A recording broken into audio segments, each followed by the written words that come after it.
देखिए, आदरणीय प्रधानमंत्री जी का मार्गदर्शन, उनकी प्रेरणा, राष्ट्रीय अध्यक्ष जी और माननीय गृह मंत्री जी के नेतृत्व में भारतीय जनता पार्टी ने जो अपनी रणनीति तय की, एक एक कार्यकर्ता की मेहनत का ही परिणाम है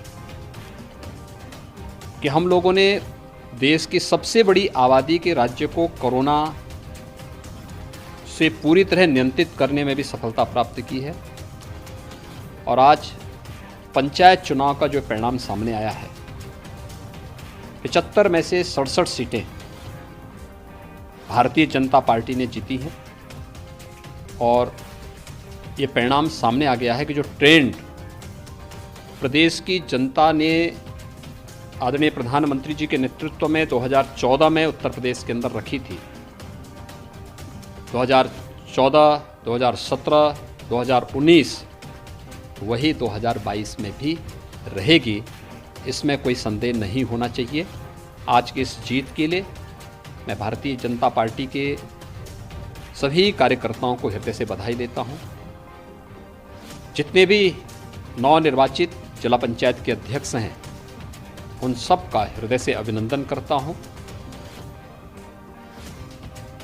भारतीय जनता पार्टी के जिले की टीम को, क्षेत्र की टीम को और प्रदेश की टीम को भी अभिनंदन करता हूं, जिन्होंने मेहनत करके अच्छी रणनीति के तहत इस कार्यक्रम को आगे बढ़ाया है।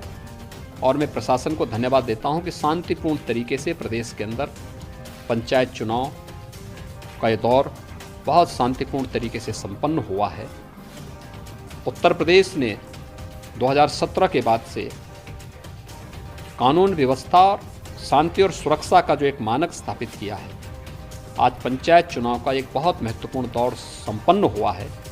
सचमुच प्रशासन और पुलिस की इस बेहतरीन भूमिका के लिए मैं उन सभी को भी हृदय से बधाई देता हूं, अपनी शुभकामनाएं। सर, आप प्रशासन को धन्यवाद दे रहे हैं, लेकिन विपक्ष खासकर समाजवादी पार्टी अखिलेश यादव जी ने आरोप लगाया है कि सरकार के प्रशासन के बल पे, अधिकारियों के बल पे जो है ये चुनाव जीता है।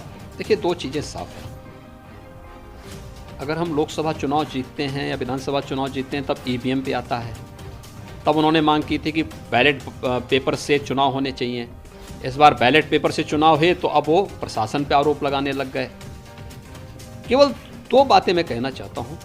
इटावा के अंदर भारतीय जनता पार्टी का सांसद, बीजेपी के एमएलए, बलिया के अंदर बीजेपी के 4 एमपी हैं, 2 लोकसभा के और 2 राज्यसभा के, 2 मिनिस्टर हैं, 5 एमएलए हैं। अगर प्रशासन का दुरुपयोग करना होता तो सर्वाधिक दुरुपयोग यहां होता। लेकिन भारतीय जनता पार्टी दोनों जगहों पर चुनाव हारी है। वहां पर समाजवादी पार्टी के अध्यक्ष बने हैं, यानी भारतीय जनता पार्टी जीते तो कभी ईवीएम पर और कभी प्रशासन पर आरोप लगाना, और समाजवादी पार्टी जीते तो उनकी मेहनत हो गई। ये भी भारतीय जनता पार्टी के कार्यकर्ताओं की मेहनत है। एक एक कार्यकर्ता लगा है और उसका परिणाम हमारे सामने आया है।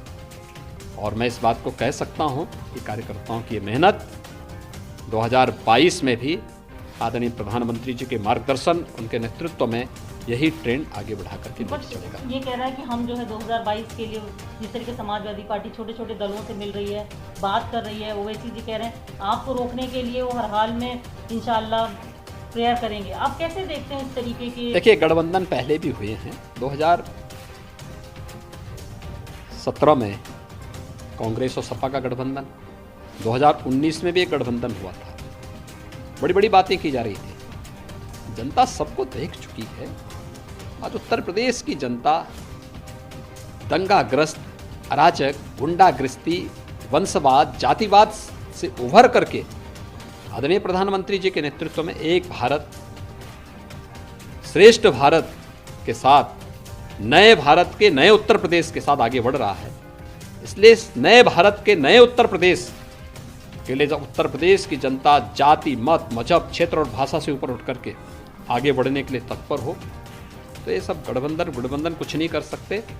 भारतीय जनता पार्टी और सहयोगी दलों के लोग, हमारे सहयोगी दल मिलकर के प्रचंड बहुमत के साथ इस चुनाव में फिर से 2022 में प्रचंड बहुमत के साथ चुनाव जीतेंगे। हमारे राष्ट्रीय नेतृत्व ने 300 प्लस का लक्ष्य हमारे सामने रखा है।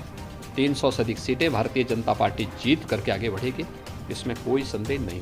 ओवैसी जैसे लोग कुछ माने लगते हैं या ओवैसी जी देश के बड़े नेता हैं और देश के अंदर प्रचार में जाते हैं, उनका अपना एक जनाधार है।